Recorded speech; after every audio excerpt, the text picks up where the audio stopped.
Bulatkan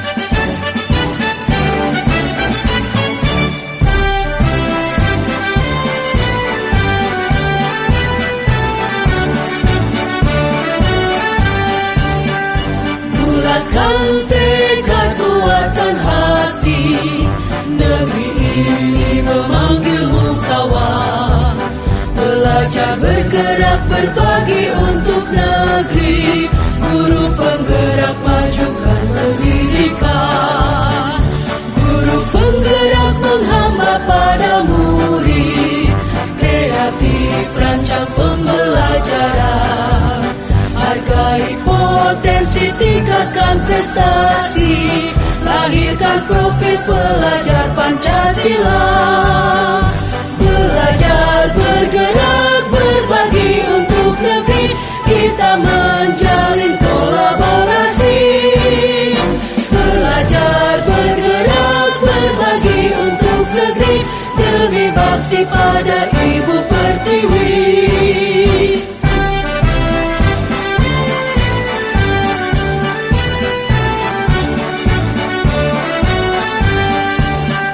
Bulatkan tekad kuatkan hati, negeri ini memanggilmu kawan. Belajar bergerak berbagi untuk negeri, guru penggerak majukan pendidikan. Guru penggerak menghamba pada murid, kreatif rancang pembelajaran. Hargai potensi, tingkatkan prestasi, lahirkan profil pelajar Pancasila.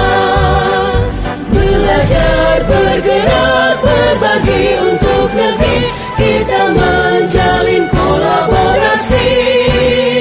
Belajar bergerak berbagi untuk negeri, demi bakti pada Ibu Pertiwi. Belajar bergerak berbagi untuk negeri, kita menjalin kolaborasi. Belajar bergerak berbagi untuk negeri, demi bakti pada Ibu Pertiwi. Demi bakti pada Ibu Pertiwi.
artinya keyakinan kelas? Ada yang tahu? Tidak ada yang tahu? Nah, keyakinan kelas itu adalah sesuatu yang kita yakini bersama yang berasal dari penyatuan pikiran untuk menjadi nilai-nilai kebaikan untuk diturunkan di kelas-kelas, ya.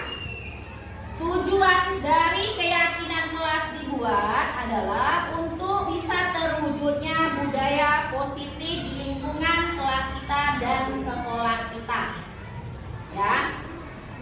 Jadi kita bersama-sama akan membuat keyakinan kelas. Setuju semuanya? Nah, contoh keyakinan kelas kira-kira apa ya? Ada yang tahu nggak? Coba peduli, bagus. Ya, peduli. Misalkan ada teman kita yang mendapat musibah, kita peduli. Ya, kita ikut prihatin atau ikut bersedih. Misalkan Rahman rumahnya kebakaran, misalkan. Makanya kita sebagai teman-temannya ikut menyumbang untuk meringankan bebannya. Kemudian Alia, apa lagi contoh dari keyakinan kelas? Ya, datang tepat waktu. Apalagi hari Senin, ya. Hari Senin kita mengadakan upacara bendera. Ya, ibu harapkan semua anak-anak ibu datang cepat, ya. Kalau bisa 10 menit menjelang upacara bendera kalian sudah berada di sekolah. Ya. Coba Bintang. Contoh keyakinan kelas itu apa? Saling menghormati. Iya, saling menghormati. Ya, tidak boleh kita mengejek teman. Ya. Coba lagi Anissa. Apa kira-kira contoh yang lain? Saling menghormati sudah. Datang tepat waktu sudah. Apa contohnya Anissa? Membersihkan kelas. Contohnya piket, ya. Bersama-sama bekerja sama, ya, membersihkan kelasnya dengan adanya piket kelas. Jadi bagi yang piket, kalau ada jadwal piket kita hari Senin misalkan, yang piket hari Senin harus piket hari Senin. Yang hari Selasa seperti itu juga, dan sampai hari Sabtunya, ya. Nah, sekarang kalian akan dibentuk menjadi 4 kelompok, ya. Masing-masing kelompok itu 5 orang. Nanti kalian berdiskusi kira-kira apa keyakinan kelas yang akan kita buat bersama-sama, ya. Untuk kelompoknya dibacakan, ya. Kelompok 1 di sini Artis, Aflah, Diki, Anissa, dan Nur. Kemudian kelompok 2 Raja, Rizky, Alvita, Bintang, dan Rosid. Kelompok 3 Alvino, Rafa, Rasid, Alia, Pami. Dan kelompok 4 Lutfi, Fadil, Rahmat, Paulia, dan Ri. Oke, sekarang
satu-satu nanti dirundingkan apa kesepakatan kelas masing-masing kelompoknya, ya.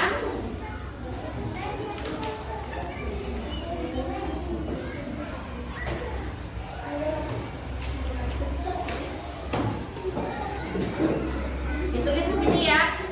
Nah, apa kira-kira kesepakatan kelas atau keyakinan kelas yang mau dituliskan?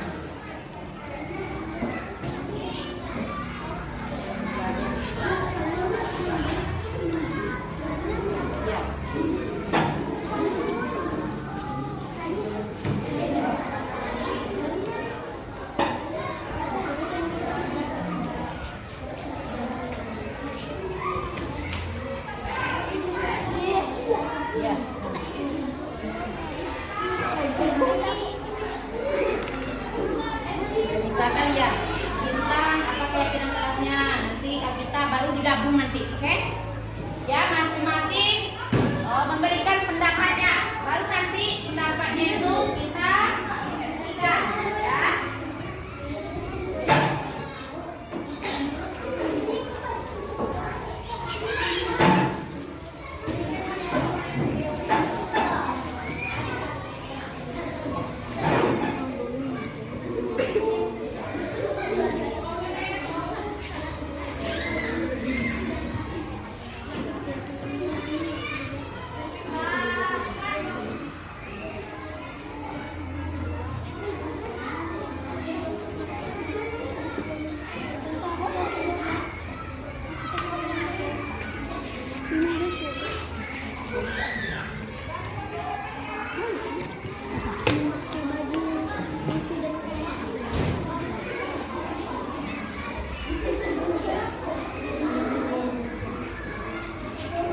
Didiskusikan ya, kira-kira apa keyakinan kelas yang akan kita buat.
disiplin waktu gitu ya.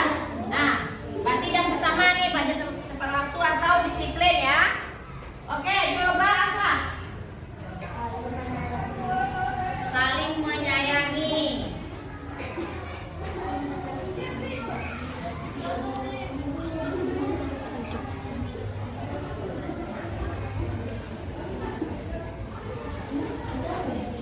Kemudian untuk kelompok 2, coba dari kelompok 2 apa saja yang sudah didiskusikan? Coba Alvita bacakan semua dari hasil kelompok 2.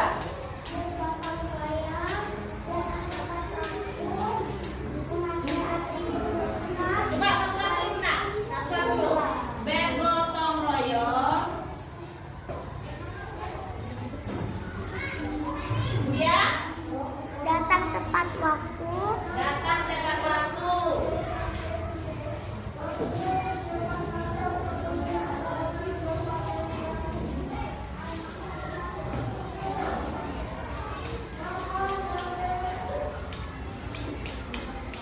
Terus, Saling menghormati satu sama lain.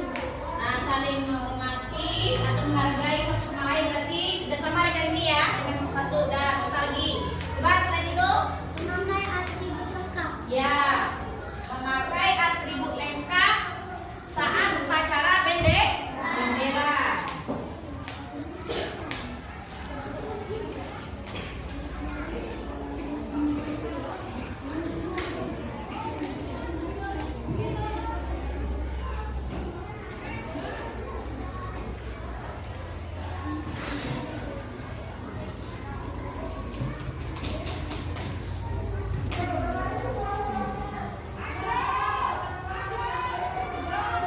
Masih ada lagi pendapat dari kelompok 2?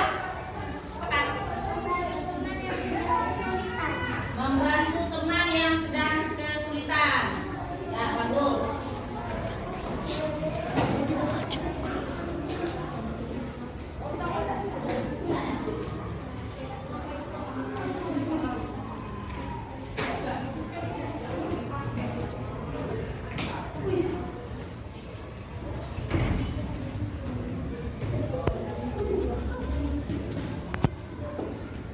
Nah, kemudian kelompok 3. Coba Alia, bacakan hasil diskusinya apa? Datang tepat waktu dan aktif di kelas. Datang tepat waktu dan aktif di kelas ya. Ini aktif di kelas. Oke, lanjut. Coba Pari. Jaga dan meletakkan barang di tempatnya. Ya, menjaga dan meletakkan barang sesuai tempatnya. Ya.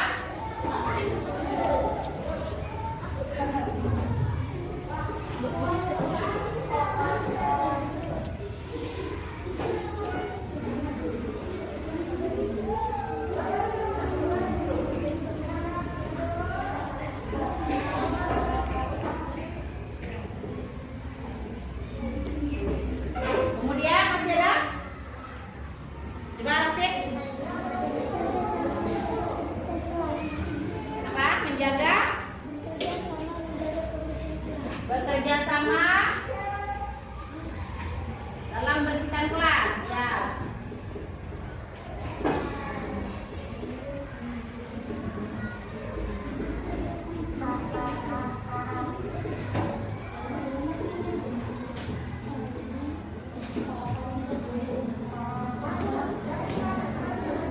Kemudian masih ada lagi?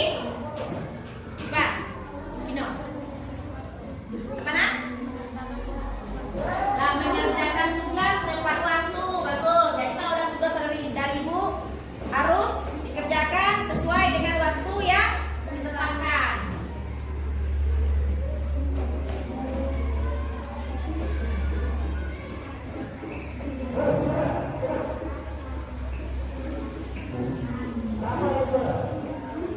Lanjut. Masih ada lagi? Oh ya, bar apa? Apa nak? Ya, saling menghargai dan membantu teman.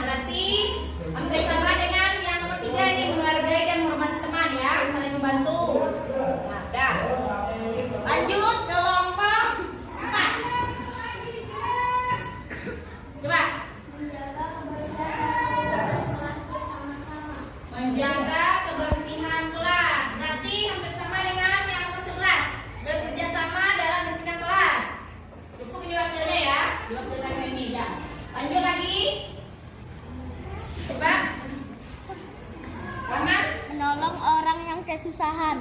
Menolong orang yang kesusahan atau menolong teman. Tadi membantu teman yang sedang kesulitan atau kesusahan. Ya, ini aja ya. Kesusahan. Selanjutnya, coba Ongya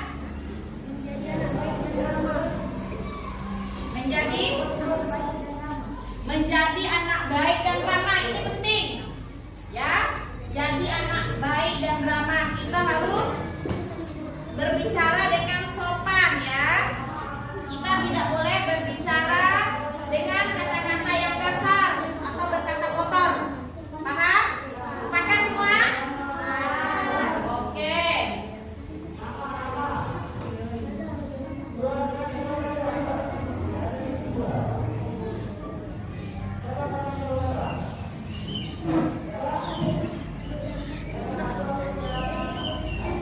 Selanjutnya, Mbak Adil,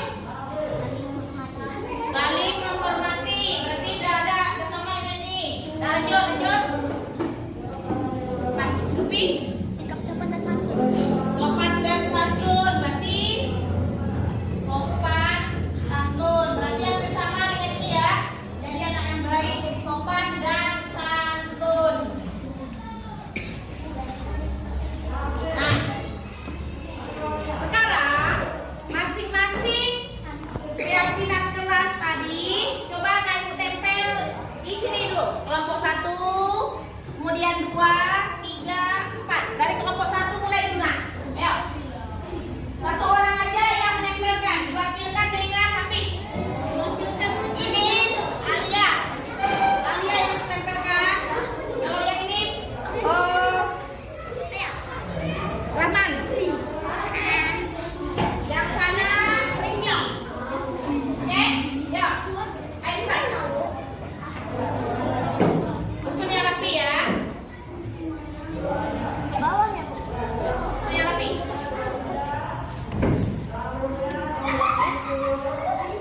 Pak, tempelkan begini. Nah, di sana aja, Pak.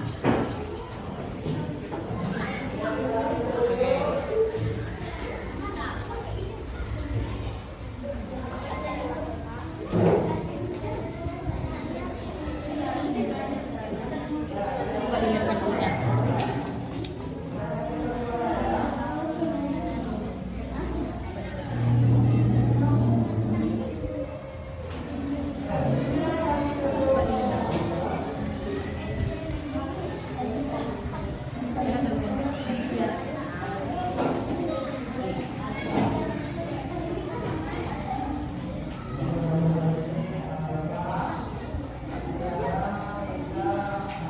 Lanjut. Kelompok 2.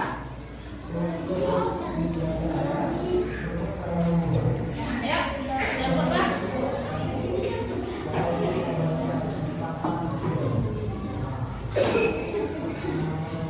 Kasih lem dulu ya. Kenalin dulu. Dari sini kasih lem ya.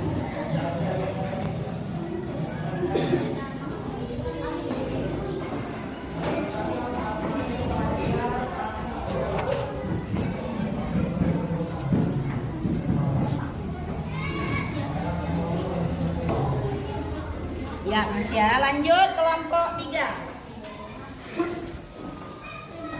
Kelompok 3. Pak, dilem ke depan. Tenang ya.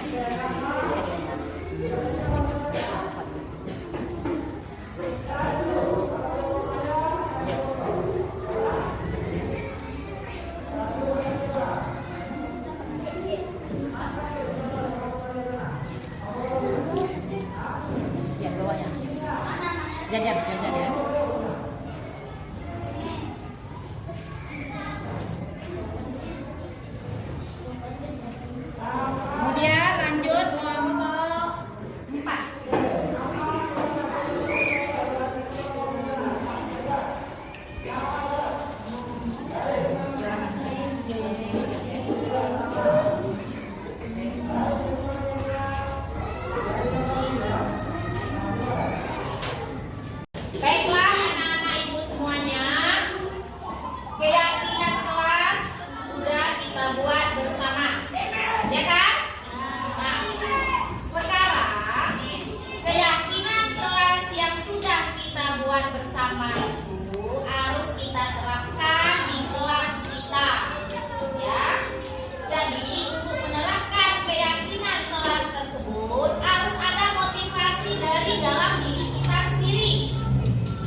tiga motivasi tersebut yang paling penting atau yang paling baik yaitu motivasi intrinsik, motivasi yang berasal dari dalam diri kita sendiri. Oke, anak ibu semuanya, kira-kira bisa diterapkan keyakinan kelas yang sedang kita buat?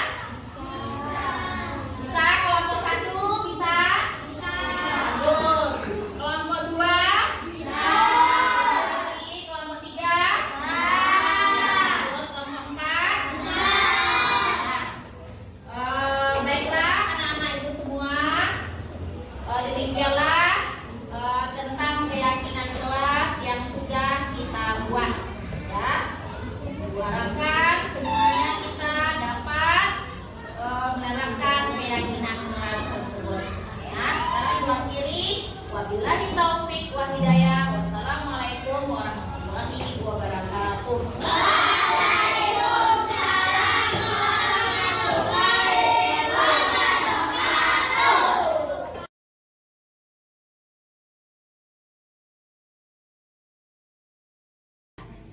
Assalamualaikum warahmatullahi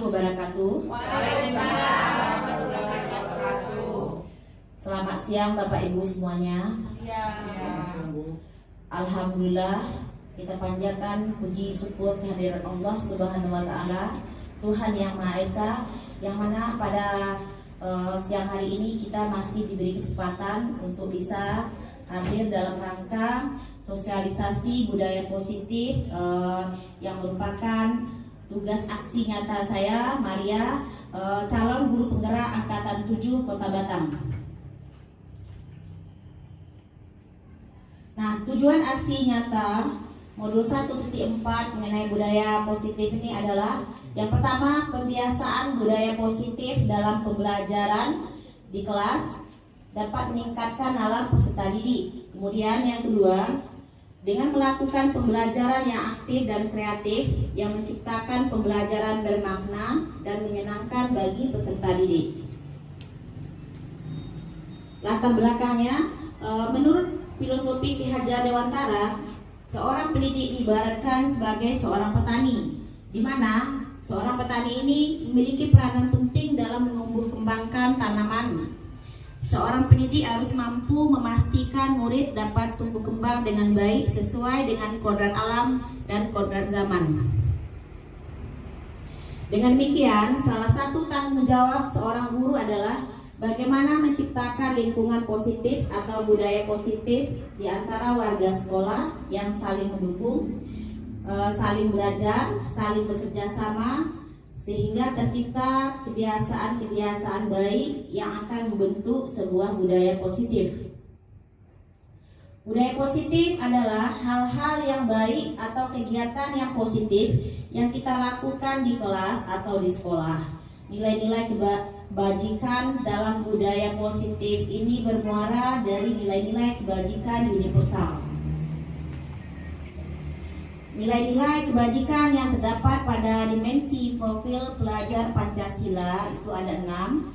Yang pertama, beriman, bertakwa kepada Tuhan Yang Maha Esa dan berakhlak mulia. Kedua, mandiri. 3, bernalar kritis. 4, kebenekaan global.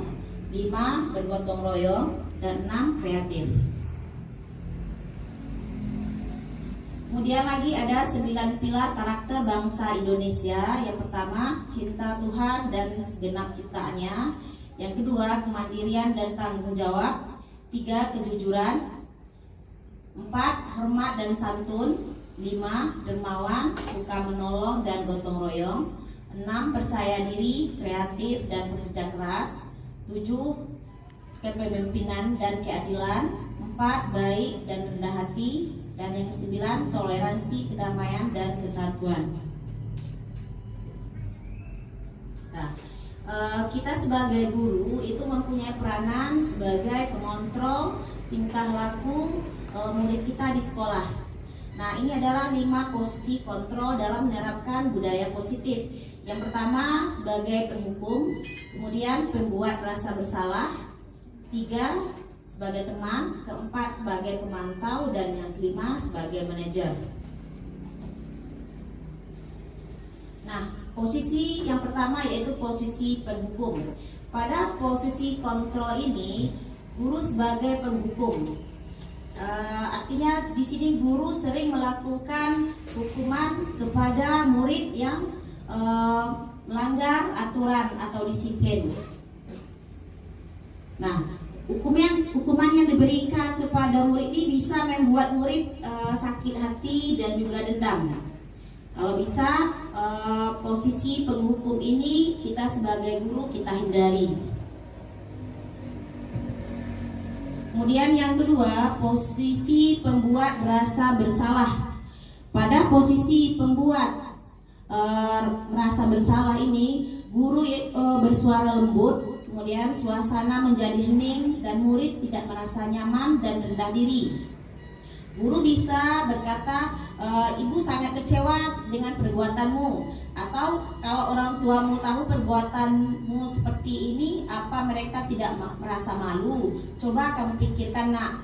Nah, itu salah satu contoh perkataan kita kepada murid tersebut.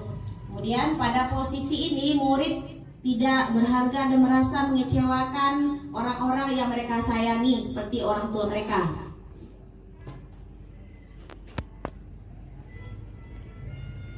Kemudian lagi posisi yang ketiga sebagai teman. Posisi sebagai teman, guru tidak menyakiti siswa, tetapi guru tetap melaksanakan tugasnya sebagai pengontrol bagi siswanya dengan tindakan persuasif atau ajakan. Misalnya guru berkata, ayo bantulah demi ibu. Nah, tetapi dampak negatif dari posisi ini adalah saat guru tidak membantunya, maka siswa merasa dikecewakan dan tidak mau lagi berusaha. Dampak positifnya hubungan murid dengan guru akan terjalin dengan baik. Kemudian posisi keempat, posisi sebagai pemantau. Pada posisi ini, guru sebagai pemantau atau pengawas. Guru bertanggung jawab terhadap perilaku siswa yang diawasinya. Guru akan mencatat bukti dan kejadian yang terjadi terhadap perilaku siswa. Jika terjadi pelanggaran, maka guru hanya memberikan nasihat. Kemudian guru menyampaikan kesalahan siswa dengan konsekuensi atau sanksi apa yang harus dijalani siswa tersebut. Kemudian lagi posisi yang kelima yaitu posisi sebagai manajer. Pada posisi sebagai manajer ini, guru bersama murid mencari solusi dari permasalahan yang dihadapi oleh murid atau siswa. Guru memotivasi siswa untuk bertanggung jawab terhadap perilaku yang telah dilakukannya. Kemudian mendukung siswa untuk menemukan solusi dari permasalahan yang dihadapi. Guru bisa menjadi seorang manajer bagi siswa. Tentu seorang guru harus bisa menjadi seorang teman dan seorang pemantau. Dengan demikian bisa jadi dalam waktu tertentu guru bertindak sebagai teman dan pemantau atau kedua-duanya jika diperlukan dalam waktu yang bersamaan. Nah, ini adalah 5 kebutuhan dasar manusia. Nah, siswa kita di dalam sekolah 5 kebutuhan dasar ini harus terpenuhi. Yang pertama bertahan hidup, yang kedua cinta dan kasih sayang, yang ketiga kebebasan, yang keempat kesenangan, dan yang kelima kekuatan. Jika 5 kebutuhan dasar ini terpenuhi, maka siswa itu akan merasa aman dan nyaman dalam mengikuti pembelajaran. Dan sebaliknya, jika 5 kebutuhan dasar ini tidak terpenuhi, maka siswa tersebut akan mengalami gangguan atau tidak fokus dalam proses pembelajaran. Nah, ini kebutuhan yang pertama, kebutuhan bertahan hidup. Kebutuhan ini bersifat fisiologis, misalnya kebutuhan akan makanan, rumah, kesehatan, dan kebutuhan merasa aman dan nyaman.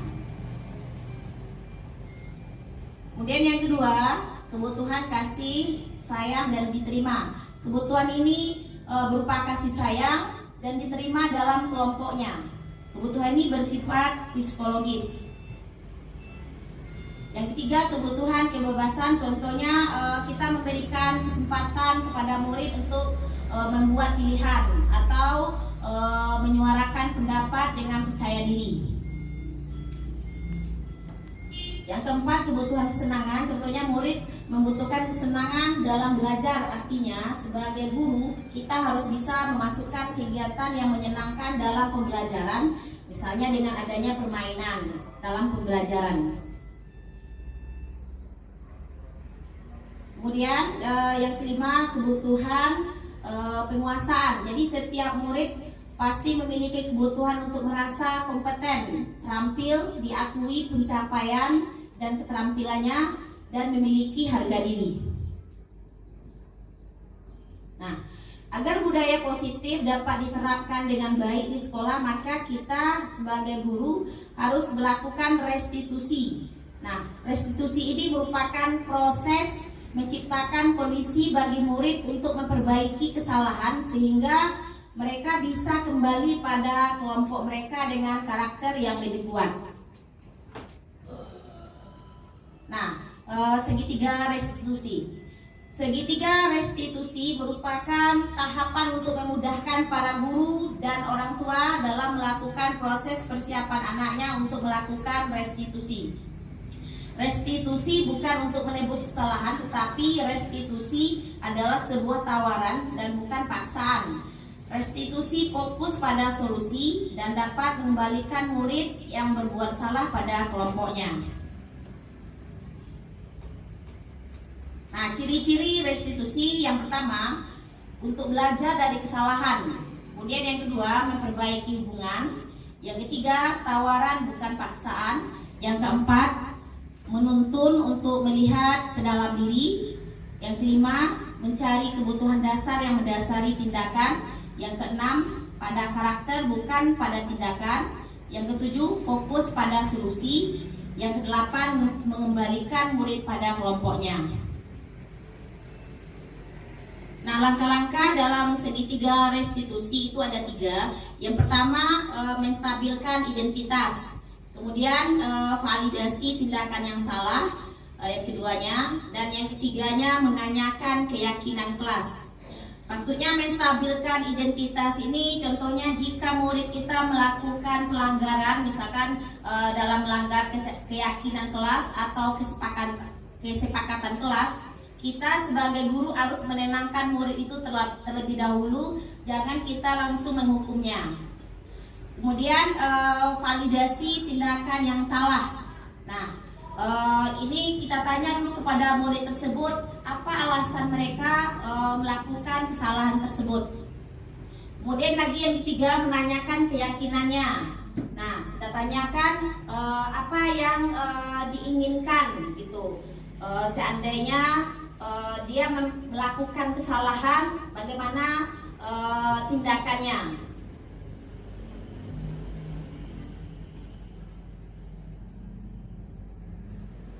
Nah, agar budaya positif ini dapat diterapkan, sebaiknya sebelum pembelajaran dimulai di kelas, guru dan murid bersama-sama membuat kesepakatan kelas atau keyakinan kelas, agar pembelajaran di kelas berjalan dengan aman, tertib, dan lancar. Nah, ini adalah contoh keyakinan kelas. Yang pertama, datang tepat waktu. Kedua, tidak membuang sampah sembarangan. Ketiga, izin saat masuk dan keluar kelas. Keempat, mengumpulkan tugas tepat waktu. Kelima, melaksanakan piket sesuai jadwal. Keenam, saling menghormati dan menghargai. Ketujuh, menjaga kebersihan kelas. Kedelapan, tidak membuli teman. 9, memakai atribut lengkap saat upacara bendera, dan yang lainnya. Jadi kesepakatan kelas atau keyakinan kelas, setiap kelas itu mungkin ada berbeda. Jadi tergantung kesepakatan kelas yang dibuat oleh kelas masing-masing.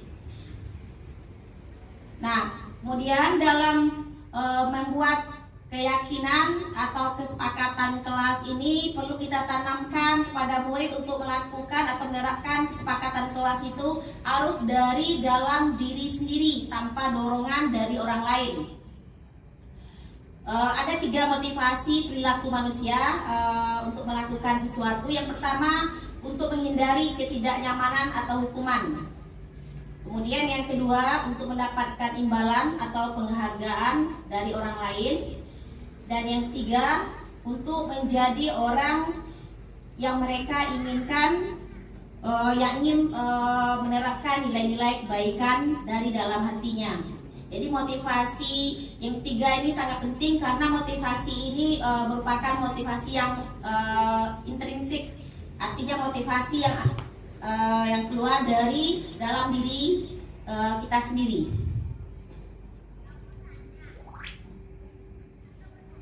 Nah, kesimpulan dalam penanganan kasus yang dilakukan oleh seorang pendidik dengan menggunakan pendekatan segitiga restitusi, diharapkan pendidik dapat memposisikan dirinya sebagai manajer dengan mengajukan pertanyaan-pertanyaan bermakna yang membuat murid menjadi lebih mandiri, percaya diri, dan bertanggung jawab. Jadi sekian presentasi aksi nyata saya mengenai budaya positif. Bagi Bapak Ibu yang ingin bertanya dipersilahkan.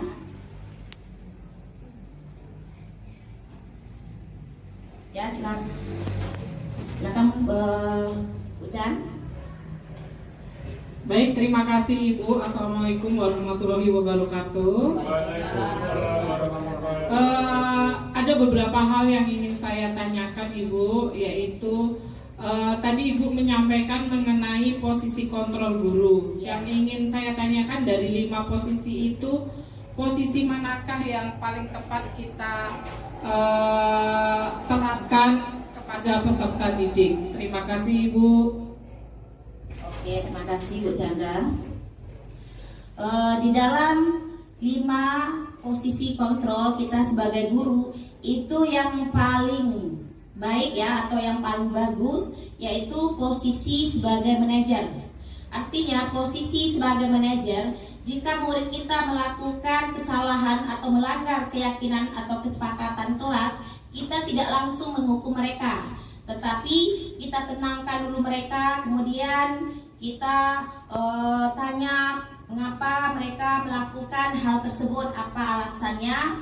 Nah, kemudian kita mencari solusi dari permasalahan itu bersama dengan murid. Jadi murid dilibatkan dalam memecahkan masalah yang mereka hadapi. Seperti itu, Bu Chan. Ya, baik Bu, terima kasih. Ya, silakan Bu Dedi. Baik, terima kasih Bu Maria atas pemaparannya. Di sini yang ingin saya tanyakan, tadi ada beberapa motivasi yang Ibu sampaikan. Ya. Nah, pertanyaan saya, bagaimana cara kita untuk memotivasi anak dari dalam diri biar lebih meningkat lagi? Terima kasih Bu Maria.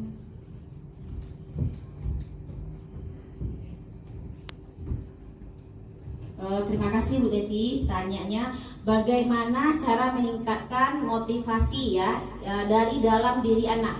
Menurut saya cara untuk meningkatkan motivasi dari dalam diri anak itu yang pertama kita mulai dari diri kita sendiri dulu sebagai guru. Contoh, kita menyuruh anak untuk tepat waktu datang ke sekolah.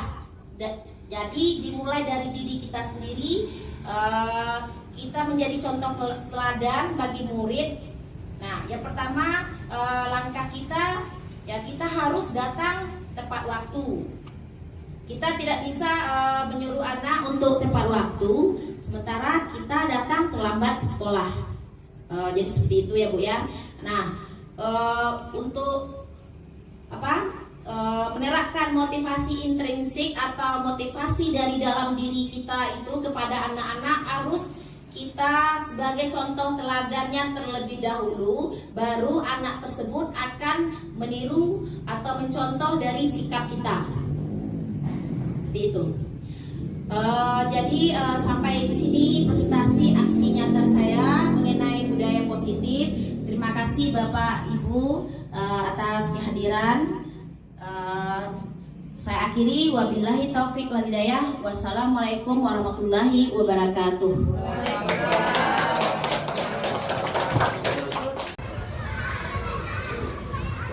Assalamualaikum warahmatullahi wabarakatuh. Perkenalkan, nama saya Muhammad Hafiz Alfarozil. Saya dari kelas 4 SD Negeri 005 Saybedu, Kota Batam. Setelah kami diajari membuat keyakinan kelas oleh Bu Maria, kami merasa senang karena kami dilibatkan dengan membuat keyakinan kelas. Semoga keyakinan kelas tersebut dapat kami terapkan di kelas kami. Terima kasih Bu Maria. Wassalamualaikum warahmatullahi wabarakatuh. Assalamualaikum warahmatullahi wabarakatuh. Perkenalkan, nama saya Alvita Artawijaya, kelas 4 SD Negeri 005 Saybedu, Kota Batam. Saya senang belajar dengan Bu Maria tentang membuat keyakinan kelas. Ya, contoh yang pertama adalah piket bersama. Contoh yang kedua adalah berdoa sebelum dan sesudah belajar. Contoh yang ketiga adalah mengumpulkan tugas dengan tepat waktu. Contoh yang keempat, memakai atribut secara lengkap di saat upacara bendera. Contoh yang kelima, membantu teman yang sedang kesulitan, dan lain-lain. Terima kasih. Wassalamualaikum warahmatullahi wabarakatuh. Assalamualaikum warahmatullahi wabarakatuh. Salam sejahtera untuk semua. Perkenalkan, nama saya Chandra Septarina. Saya merupakan guru kelas 6 pada Sekolah Dasar Negeri 005 Saybedu, Kota Batam. Pada kesempatan ini saya akan memberikan testimoni terhadap pemaparan yang sudah Ibu Maria lakukan mengenai budaya positif di sekolah. Setelah saya mendengar pemaparan tentang budaya positif dari Ibu Maria, sekarang saya lebih memahami tentang posisi kontrol guru dalam menerapkan budaya positif. Dari pemaparan Ibu Maria, ada 5 posisi kontrol guru yang dapat kita ketahui. Yang pertama, posisi penghukum. Yang kedua, posisi pembuat merasa bersalah. Yang ketiga, posisi sebagai teman. Yang keempat, posisi sebagai pemantau. Dan yang kelima, posisi manajer. Dalam 5 posisi kontrol tersebut, selama ini saya sering melakukan posisi sebagai penghukum. Setelah saya memahami 5 posisi kontrol tersebut, maka posisi yang paling baik yang diterapkan untuk budaya positif adalah posisi manajer. Karena pada posisi kontrol guru sebagai manajer ini, murid dilibatkan secara langsung dalam menyelesaikan permasalahan yang sedang dihadapi. Dan murid akan menjadi pribadi yang mandiri, merdeka, dan bertanggung jawab atas segala perilaku dan sikapnya yang pada akhirnya dapat menciptakan lingkungan yang positif, aman, nyaman, dan damai. Terlaksananya budaya positif secara efektif dan efisien perlu mendapat dukungan dari segala pihak, baik itu kepala sekolah, guru, peserta didik maupun masyarakat sekitar. Dengan kolaborasi dari seluruh pihak, maka budaya positif akan secara efektif dan efisien dilaksanakan dan diterapkan di lingkungan sekolah. Salah satu cara yang dapat dilakukan adalah dengan menerapkan disiplin kepada peserta didik, dimulai dari diri kita sendiri, dari peserta didik, baik itu sebagai pendidik dan seluruh elemen yang ada di sekolah.